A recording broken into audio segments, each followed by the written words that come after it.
साजिश रखती है और गैंग को पैसा देती है ताकि वो उसके पति को मौत के घाट उतार सके।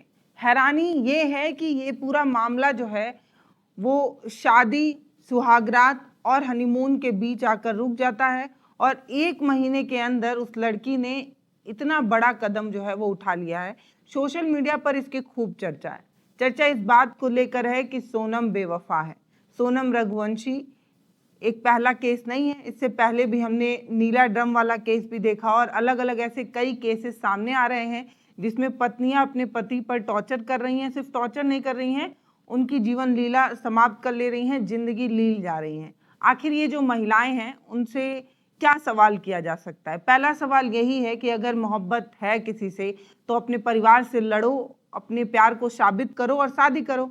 और अगर तुम्हारी मोहब्बत इतनी कमजोर है कि तुम अपने परिवार से नहीं लड़ सकती तो 2-2, 3-3 परिवार क्यों बर्बाद कर रही हो? शादी करना है, शादी करती हो और 1 महीने भी उस शादी को नहीं टिका पाती हो और अपने पति को मौत के घाट उतार देती हो, ये कौन सी शादी है? और इस तरीके की शादी में आप सिर्फ अपना परिवार नहीं बर्बाद करती बल्कि 2-2 परिवार बर्बाद करती हैं। किसी के भाई को आप खा जाती हैं, किसी की माँ के बेटे को आप खा जाती हैं, पूरा पूरा परिवार आप बर्बाद कर देती हैं। इससे आपको हासिल क्या होता है? इससे ज़्यादा बेहतर तो ये है कि भाग जाओ। इससे ज़्यादा बेहतर ऑप्शन ये है कि भागी जाओ, कम से कम किसी की जान तो नहीं लोगी, हत्यारी तो नहीं बनोगी। ये जो पूरा मामला है सोनम रघुवंशी का, इसे डिटेल में सुनकर हैरानी होती है। सोनम रघुवंशी पर अपने प्रेमी के साथ मिलकर हत्या का आरोप है। जांच में यह भी सामने आया है कि सोनम रघुवंशी कुल 4 लोगों के साथ मिलकर अपने पति को मारने की साजिश रखती हैं और हनीमून का प्लान करती हैं। जो राजा हैं, उनकी माँ का कहना है, दूल्हे का नाम राजा है, उनकी माँ का कहना है कि टिकट वगैरह सब सोनम ने ही बुक कराए थे। शादी के 10 दिन ही वो यहाँ पर रही, उसके बाद उसने घूमने का प्लान किया, हनीमून पर जाने का प्लान किया और हनीमून से लौटकर ये कपल वापस आते उससे पहले ही ये सब कांड हो गया जो सोशल मीडिया पर लगातार चर्चाओं में है। सोनम रघुवंशी पर क्या कहा जा सकता है? पहला बात यही था कि मन नहीं था भाई साहब तो शादी काहे की, परिवार वालों से लड़ लेती, झगड़ लेती, उनको समझा लेती, कम से कम इतना बड़ा कदम तो नहीं उठाती। इससे क्या हासिल हुआ? इससे आपने एक परिवार को बर्बाद किया, अपनी जिंदगी बर्बाद की और जिस प्यार के लिए आपने ये सब किया वो प्यार भी अब आपको हासिल नहीं होगा। जिंदगी जो है वो जेल खाने में कटेगी, पूरी जिंदगी एक जेल के अंदर बीत जाएगी और कुछ हासिल नहीं होगा। यही बात है। दूसरी बात ये है, ये पूरा जो मामला है उसको आप जानिए तो ये जानिए कि सोनम ये बोल रही है कि हम दोनों हनीमून पर ट्रिप पर एंजॉय कर रहे थे, घूम फिर रहे थे, तभी कुछ लुटेरे आते हैं, वो मेरा सोना छीनने की कोशिश करते हैं।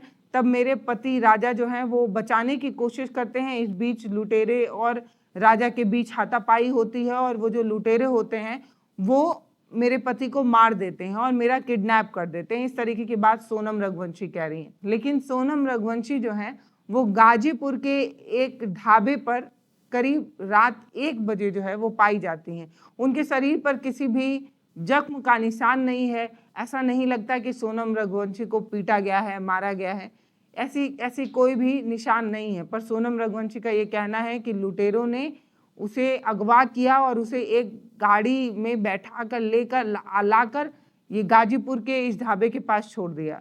सोनम का ये जो बयान है वो बहुत बनावटी लगता है। जांच में ये बात भी सामने आई है कि सोनम अपने प्रेमी के साथ मिलकर जो है ये सब कुछ रच चुकी है। उसने अपने पति की जान ली है और अब बचाने की कोशिश, अपने आप को बचाने की कोशिश कर रही है।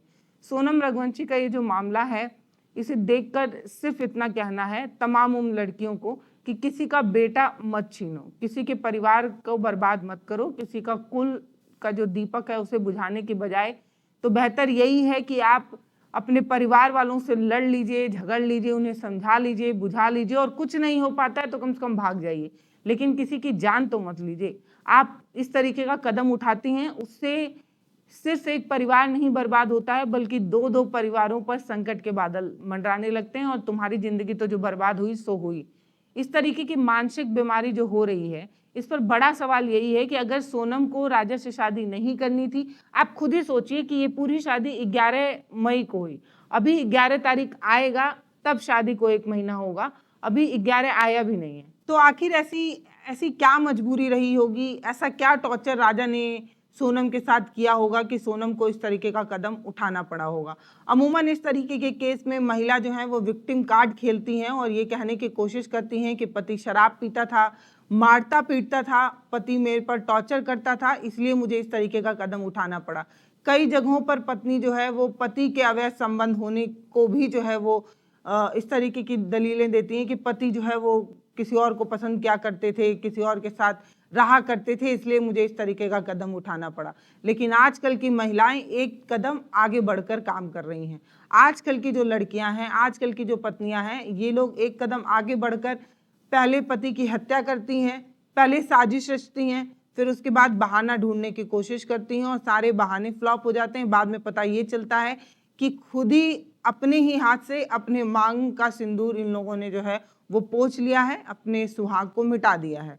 ये जो पत्नियां हैं, इन पर किस तरीके का केस होना चाहिए, ये बड़ा सवाल है। इस तरीके की महिलाओं को देखकर सोशल मीडिया पर एक चर्चा छिड़ चुकी है कि शादी की जाए या नहीं की जाए। अगर किसी तरीके की शादी हो रही है जिसमें अरेंज मैरिज जैसी शादी हो रही है, तो पत्नी किसी मानसिक रूप से बीमार तो नहीं है। मतलब सोचने की बात है कि परिवार के मन के हिसाब से शादी होती है जिसमें पत्नियां या जो लड़की होती है वो अपने पिता या अपने परिवार के सामने खुलकर कह नहीं पाती है कि उसे किसी लड़के से प्यार है, उसे शादी करनी है, और अपना मन मारकर शादी कर लेती है। और शादी के बाद अचानक से उसके अंदर इतनी हिम्मत कैसे आ जाती है कि वो पति का गला रेतने को तैयार हो जाती है। एक समय आप अपने पिता के सामने मुंह खोलकर बोल नहीं पा रही हैं, इतनी आपके पास हिम्मत नहीं है कि आप अपने परिवार के सामने अपने मन की बात रख सके, और अगले ही पल, अगले ही साल, अगले ही कुछ दिन में आपके पास इतनी हिम्मत आ जाती है कि आप एक परिवार का, एक कुल का दीपक मिटाने के लिए तैयार हो जाती है। मतलब इस तरीके का जो चेंज है वो कहाँ से आ रहा है?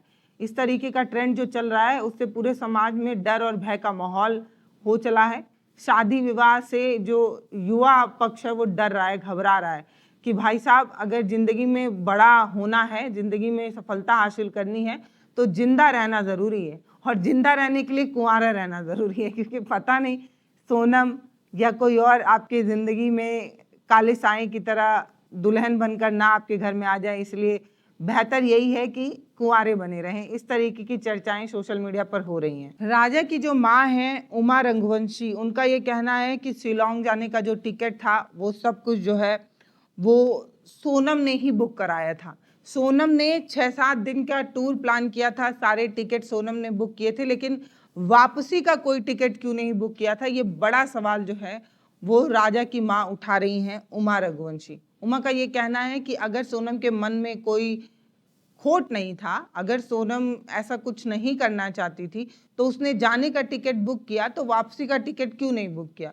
इसका मतलब सोनम ने ये सब कुछ जो है वो पहले से ही अपने दिमाग में रच लिया था, पहले से ही मास्टर प्लान बना लिया था। आप सोच कर देखिए कि एक महीने में 30 दिन होते हैं, शादी होने के 10 दिन तक ये अपने घर में रहती हैं, उसके बाद ये बाहर निकल जाती हैं। इतने दिन में या तो इसने शादी से पहले इस तरीके का कोई प्लान बना लिया हो, शादी इसने की ही हो शिकार बनाने के लिए। अब ये कहा जा रहा है कि ये जो राजा है जिससे इसकी शादी हुई है, इसे ये पसंद नहीं किया करती थी, बल्कि ये अपने पिता की कंपनी में काम करने वाले किसी राज नाम के लड़के को पसंद किया करती थी। ये अपने पिता की कंपनी में एचआर थी और उसी कंपनी में मैनेजर था राज, और इसे वो पसंद किया करती थी। लेकिन अपने परिवार वालों से शायद सोनम कह नहीं पाई, या अपने परिवार वालों के कहने पर भी जो है वो परिवार वाले माने नहीं। सोशल स्टेटस देखने के चक्कर में एक परिवार बर्बाद कर लिया गया। सोशल स्टेटस और सोशल स्टेटस मेंटेन करने के चक्कर में एक एक एक बेटा छीन लिया गया, एक भाई छीन लिया गया। राजा के शादी का जो वीडियो है वो अलग अलग जगहों पर वायरल हो रहा है। शादी की तैयारियों को लेकर और शादी के बीच की कई ऐसी वीडियोस हैं जिसमें राजा का परिवार काफी खुश नजर आ रहा है। राजा खुद अपने भाई और बहनों के साथ काफी हंसते खेलते नजर आ रहे हैं। कई रील जो है वो लगातार वायरल किए जा रहे हैं जिसमें राजा कम से कम इस शादी से खुश हैं। बड़ी बात यही है कि सोनम अगर इस शादी से खुश नहीं थी तो उसे स्टैंड लेकर अपने माँ बाप को समझाना चाहिए था, और अगर नहीं समझा पा रही थी, नहीं बोल पा रही थी, तो भाग ही जाना चाहिए था। लेकिन इस तरीके का कदम उठाना बहुत गलत है। मतलब मैं भाग जाने को भी बहुत ज़्यादा सपोर्ट नहीं कर रही हूँ, लेकिन कम से कम इससे ज़्यादा बेहतर ऑप्शन तो यही है कि आप किसी की हत्या कर दें। उससे ज़्यादा बेहतर है कि आप स्टैंड लें, अपने माता पिता को समझाएं, और अगर वो नहीं समझ रहे हैं, अगर आपको लग रहा है कि वो आपकी बात नहीं मान रहे हैं और आपको एकदम जबरदस्ती ब्याह ही करा देंगे, हालांकि 21वीं सदी में जिस समय हम यहाँ पर चल रहे हैं 2025 में, उसमें ऐसा है नहीं कि किसी पर जबरदस्ती दबाव बनाकर शादी कर दी जाए, वो भी तब जब आप बालिग हैं, वो भी तब जब आप पढ़ी लिखी हैं, वो भी तब जब आप उसी कंपनी में HR का पोस्ट मैनेज कर रही हैं। तो इतना तो है कि ग्रेजुएट वगैरह रही होगी, पढ़ाई लिखाई की होगी, तो एक पुलिस कंप्लेन कर लेती, 1090 पर फ़ोन कर लेती, पुलिस से मदद मांग लेती। कुछ नहीं कर पा रही थी, कुछ नहीं हो पा रहा था, तो कम से कम मैंने बताया वही स्टैंड लेकर घर छोड़ के चली गई थी। लेकिन इस तरीके का कदम तो कतई बर्दाश्त की चीज़ नहीं है। अब सोनम जो है वो बदहवास हालत में जो है वो गाजीपुर के एक रेस्टोरेंट में पाई गई, काली टी-शर्ट और काले लोवर में मतलब बदहवास नजर आ रही थी। ऐसा लग रहा था कि सोनम कई दिनों से सोई नहीं है। सोनम अपना बयान देकर ये बताने की कोशिश कर रही है कि उसे अगवा किया गया था और उस रेस्टोरेंट के पास छोड़ दिया गया था। सोनम ने अपने भाई को फ़ोन करके बुलाया, उसके भाई वहाँ पर आए। सोनम जिस रेस्टोरेंट में रुकी हुई थी, उसका जो मैनेजर था उसने जो है वो फ़ोन कर पुलिस को बुलाया। पुलिस ने जो है वो अपने हिरासत में रखा, उसके बाद फिर शिलांग की पुलिस को सौंप दिया, क्योंकि मौत वहीं पर हुई है तो जांच भी वहीं से होगी, इस तरीके की बात कही जा रही है। अब ये बताया जा रहा है कि राजा का जो मौत का जो पोस्टमार्टम हुआ है, उसमें भी किसी धारदार हथियार से मारने की पुष्टि हुई है। ये कहा गया है कि राजा की जो हत्या हुई है वो किसी धारदार हथियार से चोट लगने की वजह से हुई है। 2 जगहों पर चोट लगने की बात सामने आई है, एक राजा के सिर के अगले हिस्से और दूसरा पिछले हिस्से में जोर से चोट लगी है, जिसकी वजह से उसकी मौत हुई है। इस तरीके की पोस्टमार्टम की रिपोर्ट में बात सामने आई है।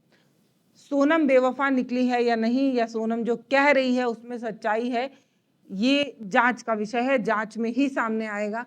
अभी जितनी भी चीज़ें सामने आई हैं, जितने भी डिटेल सामने आए हैं, वो मैंने आपके साथ साझा किए हैं। सोनम सिर्फ एक लौता केस नहीं है। सोनम के अलावा ऐसे बहुत सारी, स्क्रीन पर आपको बहुत सारी महिलाओं की तस्वीर दिखाती हूँ, इनमें से बहुत सारे केसेस आपको पता होंगे, बहुत सारे केसेस आपको नहीं भी पता होंगे। लेकिन नीला ड्रम वाला चर्चा भी आपको सभी को पता ही है कि कैसे अपने प्रेमी के साथ मिलकर अपने पति के कई टुकड़े कर कर नीले ड्रम में भर देती है। ये भी एक पत्नी की ही कहानी है, जो अपने पति के अलावा अपने प्रेमी से इतना प्रेम करती हैं कि अपने पति को बर्बाद कर देती हैं, उनकी जान ले लेती हैं। तो ये सारे केसेस लगातार दिन प्रतिदिन बढ़ रहे हैं, और ऐसा केसेस क्यों बढ़ रहा है, इस पर आपकी क्या राय है, वो आप हमें कमेंट सेक्शन में लिखकर ज़रूर बताइएगा।